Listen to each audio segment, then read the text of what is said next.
Presentation title shown: Cultivating Communities of Care to Transform Child Welfare Leadership. The speaker is identified on screen as Nicole Barnes, ICF International Inc., she, her. Good morning, all. Thank you for joining us today. Thank you for joining the 2024 Child Welfare Virtual Expo. Our session today is Cultivating Communities of Care to Transform Child Welfare Leadership. Today's session is a workshop. We're going to spend about 90 minutes in this workshop, and it's a workshop because we really want you to get something out of this. We're going to do a couple of activities. One of the activities will be in a breakout group, but there's no pressure to come off mute. There's no pressure to complete the exercise. You're more than welcome to just sit and listen in if you would prefer, but we will be in smaller groups just to encourage those who would like to engage in conversation about the topic. We will be coming back from those breakouts, though, and be hearing from our key speakers again. So we would appreciate it if you'd stay with us and hang on, and then we'll have another activity at the end of today's session. So we'll get started here momentarily. Before we introduce our primary speakers, I wanted to go over our objectives. I think that's on the next slide. There we go. So just 3 objectives today. The first is we really want you to identify some ways that you can both lead and be led, regardless of your role in child welfare, because we all have somebody that we have to answer to, regardless of the position that we have. We want you to be able to think about strategies that help empower and motivate diverse and inclusive leaders at all levels so that we can transform child welfare systems. And then identify approaches to building communities of care for child welfare professionals that can motivate and transform both current and future leaders. So we'll get started. I want to introduce our speakers first off. I think I'll turn over to Nathan to introduce himself. Nathan, you want to share a little bit about who you are and how you came to this? Sure. So good afternoon, everyone. I'm Nathan Ross. I am coming to this space as the COO of Families Rising, the project director for the new Center for Workforce Equity and Leadership, and also as an adoptee. So I've come to child welfare because of life experience and didn't think that I would initially be in child welfare on the service side, but circumstances led me to this, and I've been really happy with my decision ever since. Thanks so much, Nathan. April, I'd like to turn to you and have you introduce yourself. Hello, my name is April Flint-Gerner. She, her pronouns. I am the Child Welfare Director for the Oregon Department of Human Services. Glad to be here today. Thanks so much, April. So when we were preparing for today's session, we talked a lot about the value of transformational leadership and inspirational leadership, and the current state of where we're at in child welfare, very much in a transition, and really thinking about how we can move forward to this more transformational and inspirational style of culture in child welfare. April, I'd love to hear you tell the story about how you first met your mentor and the relationship that has transpired as a result. I would be happy to. So I was in frontline practice in a county in California and was lucky enough to be a part of a breakthrough series collaborative on reducing racial disproportionality in child welfare. And I was at this big convening, and all of a sudden I see all of these amazing leaders up on screen, some of which who look like me. And they were talking about transformation, about the ways that our system operated that I had never heard of before. And I remember going, who are these people and how did they get there? And I opened the back of the program and started poring over their bios. I wanted to know where they went to school, what kind of roles they had. And there was one particular woman who happens to be our current commissioner. And I just was taken by how inspirational she was, how much knowledge she carried, how she was able to really lead a room and a conversation that can be as tense sometimes as understanding the dynamics and the complex dynamics of race and racism in our country. Years later, I ended up being in a room with her accidentally. I had left county work and I was doing some work to help California build their practice model. And I walk in this room that's got, maybe 12 people in it. And sure enough, there she was. And I walked up to her and I said, "You don't know me, but I know you. And I memorized your bio years ago. And it just happened to be my birthday, which Oh, was wild, and which was also, not that long ago. And so I remember us getting into some conversation, us having some opportunities to talk with one another and really connect in that moment where I, one, saw in front of me years before somebody that I would call an inspirational leader. And when I had the first opportunity to be able to say how they impacted me, it really did help to set up a kind of a career long mentorship and friendship. And so we hadn't gotten a chance to work together, but we stayed in contact.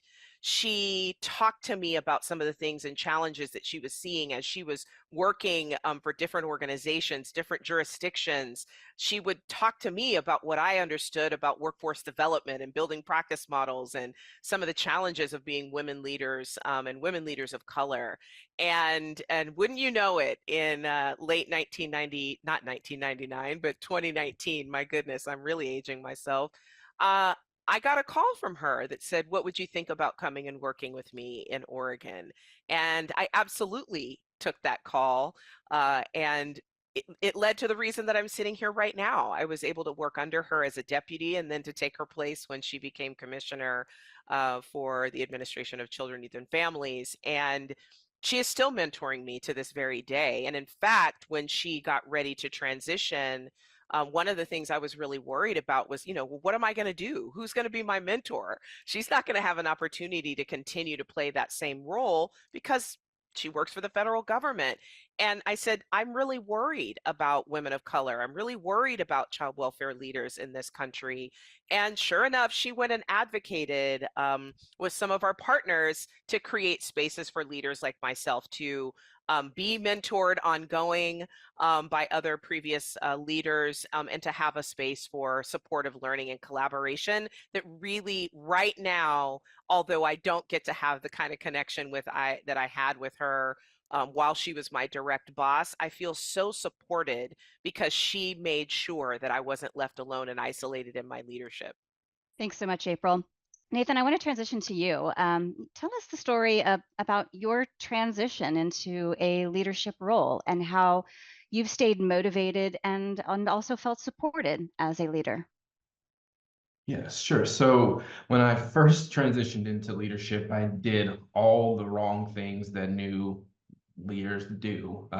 Came in heavy-handed, super micromanaging. This is what should happen. I've been strong-willed my whole life. People say bossy, all that stuff. And I leaned into that as good qualities, not recognizing that the things that made me a strong advocate for working directly with children and youth did not necessarily make me a great leader when I used those same things in a way that created harm for others. So I had to do a lot of reflection, had to meet and connect with a lot of people who were fortunate to give me guidance along the way. And I found one of the key things that helped to keep me motivated as I continued to progress, not only in my early leadership, but then I got to a position where I was leading leaders who had their own teams.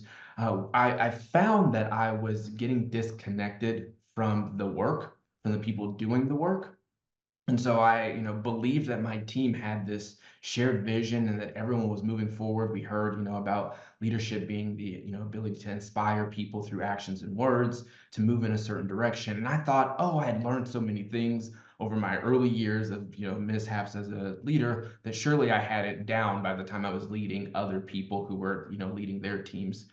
But I was still experiencing turnover. I was still having people who weren't satisfied with the organizational culture. And so I had to do some additional reflection. I was a little demotivated by the experiences, and I started implementing something that I actually learned from my wife and her company that they do. They're skip level meetings. And so your supervisor, the person at the top, goes and meets with people who they don't directly supervise. And so I thought, okay, let's see if this will have an impact on helping me understand why people aren't coming on to this shared vision that I think we all have. And when I started doing that, I learned directly from people who I wasn't experiencing community with every day that there wasn't a shared vision. There was a directive vision, one that I told everyone, this is what we are doing, and this is how you should think, and this is how you should act. But no one had bought into it because there wasn't a time for them to actually be able to gain their own input, add their own input into it. And so people were just going through the motions and found themselves misaligned frequently without the ability to communicate that to someone who was in a position to be able to change that. So as I started having these conversations with people, I recognized that this was going to be an important piece of maintaining my leadership no matter what I do. And I've actually taken that into my current role of being able to meet directly with people, regardless again of the layers of bureaucracy and supervision and hierarchy that we have, so that I could absolutely stay connected to the work and I can hear in real time, is this a shared vision? Are we all still moving in the same direction because we all have a common sense of purpose and value? Or have I moved into a place where I'm using some of my power and authority to really force people into a direction without accounting for all of that? So having that, even adding that layer with some other things, but adding even that skip level, that one-on-one connection with people really changed the perceptions of my teams. It created a more inclusive environment. People started to be innovative and wanting to come to work and bring their ideas and felt like they actually were able to make a difference in how we were doing work. And that in turn motivated me and helped me continue to want to contribute and put my all into the work that I was doing. Thanks so much, Nathan.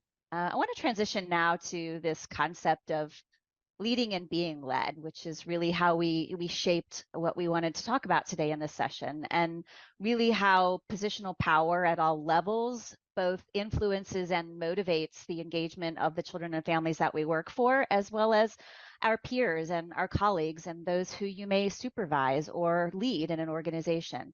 April, I want you to tell us a little bit about your experiences with that topic. Absolutely. You know, I think one of the things that I kind of think of when I think of myself as a leader and how I would describe it, I like to run a pretty flat team. For me, that means that everybody brings a sense of giftedness to the work. I'm not more important because I've got a big title. You know, I could be sweeping the floor, or I could be training staff, I could be the child welfare director, and I'm going to kind of bring my whole authentic self into every one of those roles. And anyone who's worked with me knows that's how I am. I am who I am. But I also think that it's important as leaders that we know we are always leading and we are always being led. We have people that we are both responsible to and for and accountable to and for. And that means that we are just as accountable and responsible to one another on our teams as we are to communities. And so I think modeling that kind of humility where we can walk into spaces and share power with people, I think recognizing that as a leader, as much as I like to run a flat team, I know I have a lot of power. And if I'm unaware of that, I could potentially hurt people, and not just the communities that we serve, but I might hurt my staff as well. And so I think it's really, really important that we do things like, you know, setting agreements. And I know people think that those things can sometimes be transactional and corny, but I really think that when we have a clear understanding of where decision-making authority lies, what input looks like, where is it that we're sharing responsibility, that those things are really helpful to help make sure that when we are bringing, whether it's our staff, community, or both, to a conversation, that we understand what it means. And when we walk through the door and we're walking out with consensus, that there may be somebody that has to make a decision at that point. And I have stepped in it. I have gotten that wrong so many times. I've come in with my agenda with community and not talked about the fact that, hey, the decision was already made. And that really then that means that I'm not walking and talking the same thing, right? I'm saying that I want to share power with folks, but I'm not being honest about where my power and my responsibility mean that at the end of the day, I might have to make a decision. And that same thing is true for staff.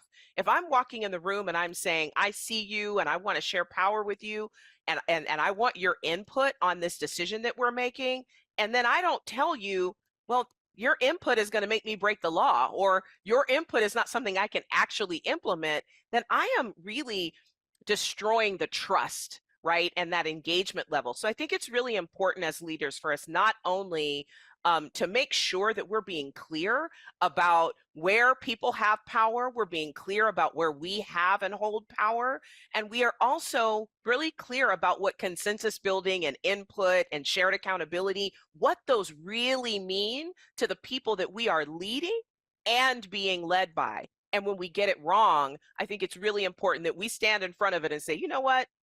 I got that wrong. Let's if you'll give me an opportunity to step back and try again, let's come at this from a place of where we're being really, really clear about where and how the decisions are going to be made, who has got the power to make those decisions in these conversations and in this space, and where my role, I am leaning into that role, right, as a director and as a leader. And I think if we're going to run more flat teams in our world, we have to really kind of flip the triangle on its head.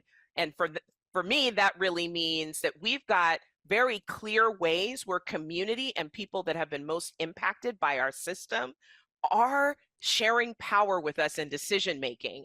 And that ultimately, for me, is the definition of servant leadership, right? That at the end of the day, communities and my staff and tribes are really having a transparent opportunity to share power with me as I make decisions. And you've made it that culture where they feel comfortable in that space with you. And I think that's pretty amazing. Absolutely. And to tell you the truth, what it means is I've got a lot of people around me who can tell me when I've stepped in it. And that's okay. I think it's a real gift when I have that kind of engagement with community, with families, when they can just call me up and say, hey, you didn't get that right. It's because we've built that level of relationship that says they can tell me when I've gotten it wrong, and they know that nothing bad is going to happen as a result. Really powerful words, April. Powerful thoughts and ideas that are really sometimes hard for leaders to commit to day in and day out. Nathan, tell us a little bit about how that struggle has played out in your roles. Yeah, so I love when we talk about positional power. I think that it is a crucial conversation that we have to have at all levels right from the very beginning. We are working in a high stakes um, job, and we need to be able to acknowledge that. And so I'm in a leadership role in terms of being an administrator, and so I have responsibilities for people that I supervise and all of that stuff. But I think, as you know, in alignment with the topic of this whole expo, being able to lead from where you are, we also have to think about those roles that aren't directly supervising employees, but still have a considerable amount of power because of their position. And as I think through that, it reminds me of when I got my provisional license as a therapist, and had my first client opportunity where I had a team of people, child welfare professionals, who were asking me to write a letter of recommendation for a kid to go into residential treatment. And I had only met with this kid one time at this point. And so I was very conflicted because I'm a new therapist, though not new to child welfare, a new therapist, new to a team. And so I wanted, to be able to get along with everyone. But I knew that I did not have nearly enough information to make such an important decision. And I was immediately taken back to my own experiences going through foster care and going into a place where I thought I was doing a medication evaluation, only to find out that I was getting admitted into a residential facility. And thinking about those days that I spent there and the pit in my stomach, the depression that I had, that sense of wasn't able to say goodbye to my siblings before I went in, I was taken back to that moment. And then I asked some additional questions and trying to figure out how did we get here, and learned that the kids struggle every time they go to respite care. So anytime they're about to go to respite, they have all of these behaviors, explosive behaviors, and the parents just don't want to deal with it. So instead of risking their trip being canceled for respite, put them in residential where they can keep them contained. And so I was taken back yet again to my respite experiences of being in a situation where I had come from extreme abuse before coming into foster care, was put into a foster home with people who did not look like me at all, and then was told, oh, we all get to make a decision to put you in another family that you don't have any say in for however long we tell you you're going to be there, and you're supposed to just comply and be okay with it. And so again, I was able to sit with this really uncomfortable feeling of, well, I would have and did struggle with this very thing. And so I pushed back. I could have very well used my position to say, you know what, no, I don't feel comfortable, and I could have left it at that. I was just the therapist. But I knew that I had to do more than that if I wanted to truly create an equitable space for this young person who was not in the room while these decisions were being made. So at that point, I started asking additional questions. One of those being, well, have you guys talked to the kid about what's going on? What are the root causes of this? What's happening? Well, no, he won't talk to anybody. All right, so I'm not going to write a letter because I don't feel comfortable doing that, but I would like to have additional sessions. And so I started having conversations with this young person, and I started sharing parts of my own story, enough to help him understand this is the context that I am seeing this through. Help me connect this. What is going on? And what I learned through all of this is very similar to the things that I experienced when I was that 10, 11, 12-year-old kid going through this experience. He was a Black child trying to navigate the fact that he was separated from everyone, and people kept bouncing him to other places while never acknowledging the things he experienced along the way. And he was frustrated with it, and he was absolutely terrified and too proud and too scared to tell other people that he was scared. And so started having that conversation, and I tried to motivate him. Go and tell people, let them know that. And he said to me, well, no one ever listens to me, and they're not going to care. And I could not allow myself to just let that be. And so I asked his permission to share this information with his team, and he agreed. And we started talking through solutions. And we found out that he had the ability this whole time to stay with an aunt, an uncle, or a cousin whenever he needed to.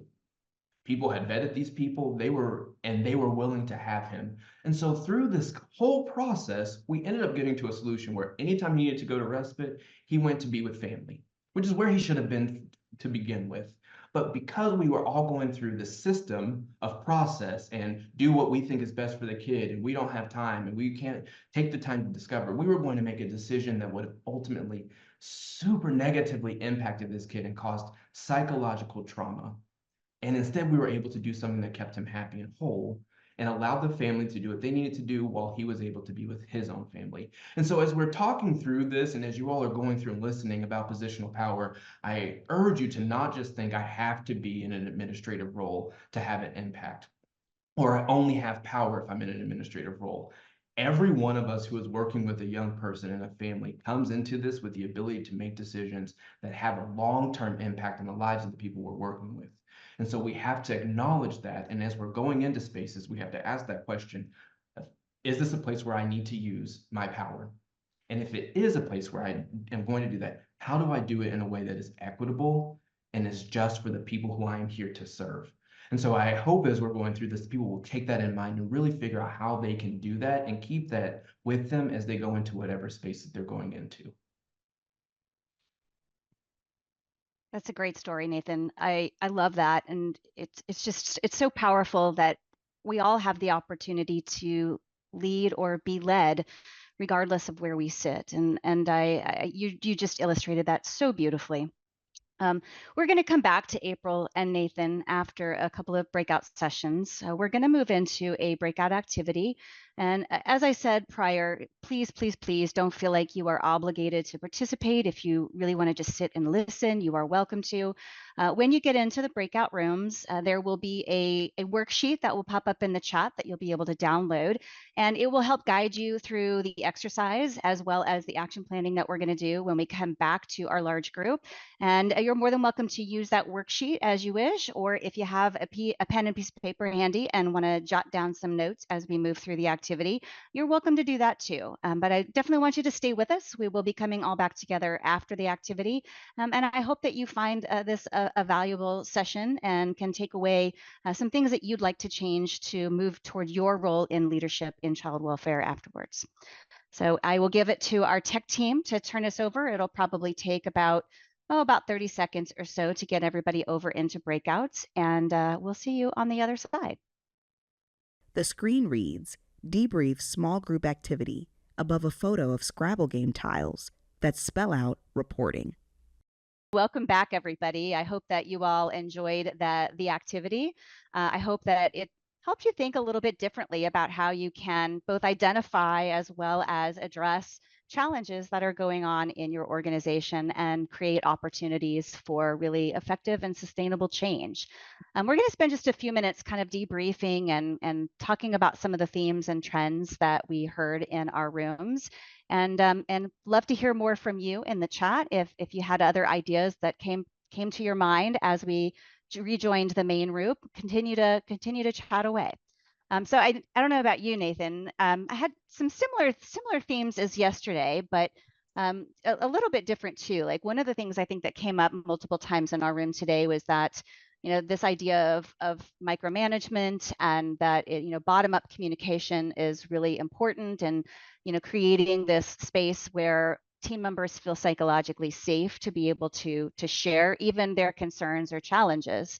And a couple of strategies that were given in the chat were, some people, their teams do a morning check-in every morning to just kind of do a pulse check on where folks are at before the day starts. And one person shared a story too. If you think about this, this is just, I thought it was really interesting, like a story about how one of the managers got called into HR and to respond to some very specific questions.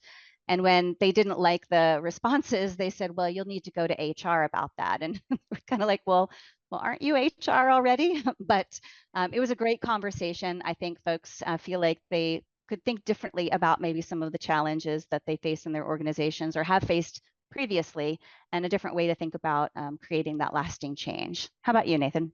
Love that. Yes, we have some similar pieces. Additional things that stood out today. We talked about ego getting in the way of transformational leadership, and getting and how that impacts harping on mistakes when someone does something, and instead of acknowledging that they've already owned it, continuing to go at it and go at it. We talked about imposter syndrome and how that can get in the way of being able to lead through various methods, because you're so focused that people are going to think you don't belong in this space. I thought that was very, very powerful. Sometimes being too mission focused and forgetting the people who are there doing the work with you. And someone shared thinking that we have to show up as the people who are highlighted. And so seeing someone get promoted or seeing that people get accolades, forcing you to think, oh, I must change who I am to match that because that's what's celebrated. And instead remembering I can be my own person and need to show up authentically, and that I bring value too. So we talked through a lot of those things and some solutions, in terms of collaborating with others and being able to even send out anonymous surveys and giving people the opportunity to share about organizational culture and how that is impactful. And then remembering the people and just celebrating their birthdays and acknowledging who they are and coming to this space, how all those things can be impactful for transforming leaders.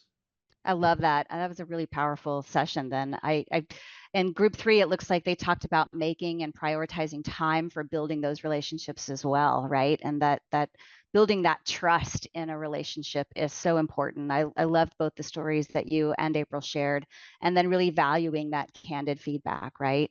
When we take the feedback, being able to take it in, accept it, digest it, and even if you can't implement ideas or strategies, being able to communicate that why to teams, right? Like, when not every idea can very feasibly be implemented depending on the organization, but when you understand the rationale behind some of those decisions, it makes it a little bit easier to digest, right?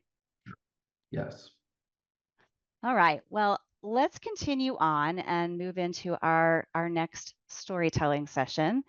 And so, Nathan, you're up here. I think we really wanted to hear from you just about this idea of creating communities of care in child welfare. And so, really, how have you both supported and motivated others while continuing to cultivate this leadership community of care in your organization to build capacity? Yeah, and as I reflected on this between yesterday and today, one of the things that stood out to me as a great example of the need for communities of care is, as I started working in child welfare and connecting my own lived experience, what I wasn't realizing was happening was that every time I was in situations that reminded me of my childhood, I was being triggered. And so my burnout was increasing even more, and that not even secondary traumatic stress, just the remembering my own traumatic trauma, how that was impacting my work. And so it became very essential and clear to me pretty early on that I needed a community of people with lived expertise who were working in child welfare that I could talk to. And so it's not, just the administrative day-to-day leadership. It was this work is so uniquely personal to those of us who are working in this space because we've lived the space. And without that ability to talk to others, it can be very, very draining. I had a situation where as a child, we had food insecurity, and it was used in punishment form and things like that. And so the first time I had a client come to me and tell me that they were worried about food security, I, in my position as the leader of this program, wanted to stop the whole team and have them go and shop and get food for this person, because I had gone back to my own childhood at that point in time. And I was fortunate to have this community of people with lived expertise on this team who could come to me and say, hey, this is not the same situation as what you experienced. We've connected this person to this resource. We have this plan. We have this. This is not the same. And having that courage for them to be able to reground me, it gave me that comfort of knowing, all right, I'm not in that space anymore. And I need to recognize that there are other people who have other skill sets. And so as we talk about those communities, it is so important that we have the people who can help us stay grounded in a way that we can stay mission focused and people focused, without getting so invested into the specific stories that we start to burn away ourselves. Yeah, that's a powerful story. Thanks so much for sharing. April, when we were planning for today's session, one of the things that you said that really stuck with me is this idea of creating communities of care and child welfare, and how that's really supported you through some pretty major transitions in your career. Would you tell us more? I really appreciate the question, because fundamentally, I think, I think the average tenure of a child welfare director is something like 18 months, 12 months to 18 months. And here I am coming up on basically 2 years of being in this role, and 4 years having been in executive leadership in state government. And I'm going to tell you exactly what's kept me in my seat, that I have so many people around me who both um, nurture me, um, lift me up when I'm feeling down, let me be my full authentic self without judgment, and who will give me good solid advice and tell me when I'm wrong, right? And I think that's really important. And when we look at some of the contributors to families being, you know, over surveilled by the child welfare system, or when you see families that are at, unnecessary risk of being involved in the child welfare system, a lot of times it's related to social isolation. We know that social isolation is a contributor to families experiencing our system, and to families, actually, not really having all that they need to take care of their children. Social isolation isn't good for any of us. And so I really think, in the parallel process of the world, if we are asking families to build safety around children in partnership with their communities, that we have to also be modeling that kind of behavior for ourselves and with our teams. I am the only one is a very dangerous statement. And I really think that in creating what I talked about earlier around those flat teams, it's also about creating those communities of care. And so for me, sometimes that means I need to know when to step back. I need to know when to delegate. I need to know when to trust that the leadership team around me understands my vision, understands our mission, understands what we're really up to. Because if I am not operating off of that sense of communities of care, then I run the risk of burnout. I run the risk of making bad decisions from, not the best parts of my brain. All of those kinds of things make us effective leaders. It's not just about self-care. Yes, that's important, but communities of care are really important. I remember when I was working as a line worker, I was a single mom, I was a new worker, and I remember feeling like, my gosh, I really don't have people that both understand my work and understand what it means to be a single mother in this space.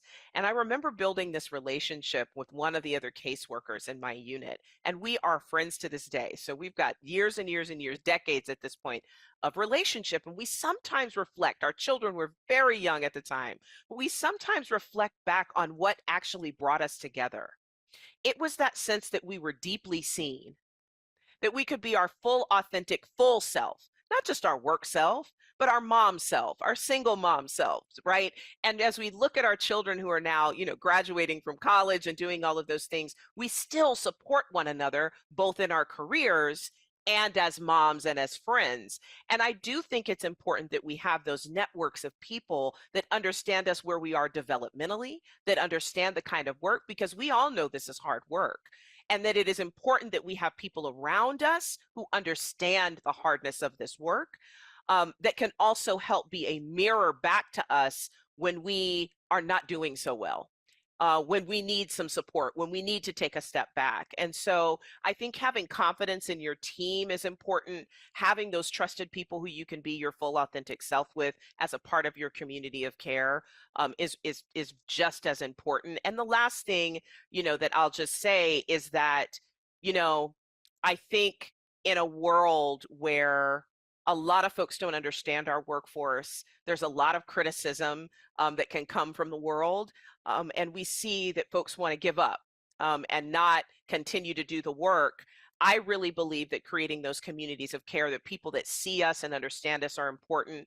And then second, they say, the smartest leaders find really, really, really smart people to hire so that they can tell them what to do. I have an amazing team of people and I trust them. And so when they tell me what to do, right, I get to be a really effective leader. I don't want to be the smartest person in the room, quite frankly. And so surround yourself with people that know more than you do, and people who can see you and understand all parts of you, and it will help you to sustain yourself in this field. Love it. You're only as good as your team, right? 1000%. So we're going to transition now to the action planning tool that it should have been on the reverse side or the second page of the handout that was dropped in your chat when we were in the breakout sessions. And so we're going to do this activity, or it's available for you to take some notes on if you would prefer, but we're also just going to do some polling questions through this activity.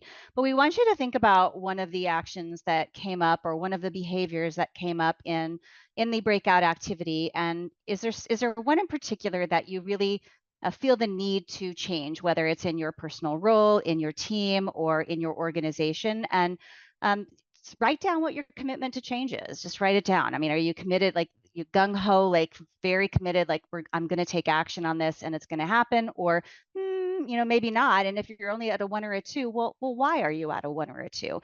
And what would it take to get you to a 4 or a 5? And then we're going to jump into some polling questions to hear from you about, how you can leverage your strengths and what potential challenges you might have in taking on this change. So if we could have the first poll come up, that would be great. All right, so there are a number of different choices, but we want to hear just what are the strengths that either you personally or your organization can leverage to make the change you envision. And if you don't see something on that list that you think is a strength, by all means, feel free to type in the chat. Very I know good. that everyone can see it, but it's interesting to see the communication skills again as people are starting to answer what we're seeing. Yeah, Seems like I it aligns with absolutely. social work pretty nicely, that ability to communicate. Yeah, absolutely. I agree with you 100%, Nathan. It's funny because totally different groups, and we're kind of seeing a similar top Yeah. 3 there, right? Around emotional intelligence and motivation to make the change. Yeah. And similarly with some of the areas that aren't as strong, that adaptability being there. I think that we saw that yesterday as well, that it's harder. People feel like that's a harder one to use as a strength within their organizations. Yeah. Sometimes organizations, especially bureaucracy, can be very rigid, right? Yes. 1,000 layers to change anything. Yeah, it can be really Yes. hard. All right, well, let's end the poll so folks can see the results. I think we had about 80% of you that finished, so that's great. Yeah, you'll see their emotional intelligence, communication, and motivation on the top there. Yeah, communication skills are really critical. I think being able to communicate at all levels and feeling safe and comfortable in that ability to communicate is really valuable. And then emotional intelligence, I would say both of ourselves and the people that we work with is really important too, right? Yeah. Yeah, it's like the people specific stuff, we have stronger skills. And as we get to organizational stuff, that's where we start having less resources as I look at these topics. Yeah, absolutely. Spot on. Yeah. All right, well, let's move on to poll number 2. We know that sometimes change, you're going to encounter some obstacles. And so there are a number of potential obstacles there, and we want you to think about specifically the change you seek to make in your organization or your team, and what's going to be probably the most challenging one for your organization to overcome. So we want you to just select one, but if you don't see something in that list that you know is going to be a challenge for your particular change or the change you think needs to happen, feel free to type it in the chat.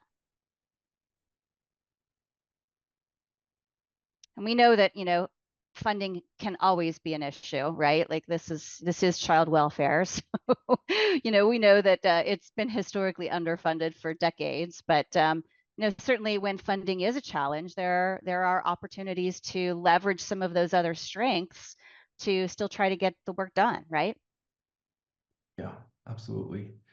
I love it as we're looking through this, seeing it's a little bit different. This is, from yesterday, we're seeing the staff buy-in piece. And it reminded me of part of the conversation we were having in the breakouts about when decisions are made in, silos or from people who are at the hierarchical top and not communicated down and we're not bringing in people, it gets hard for the people who have to actually do the work to be bought into a practice or a policy change. So how are we bringing in people into decision making so that they have that buy-in?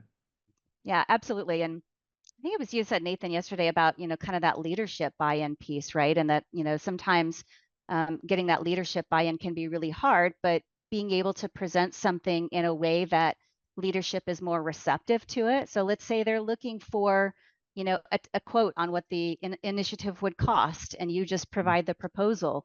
But being able to provide something that what leadership is looking for might help influence their buy-in in a particular project, right? For sure. All right, well, let's end this poll. I think we had about 75% of you that participated.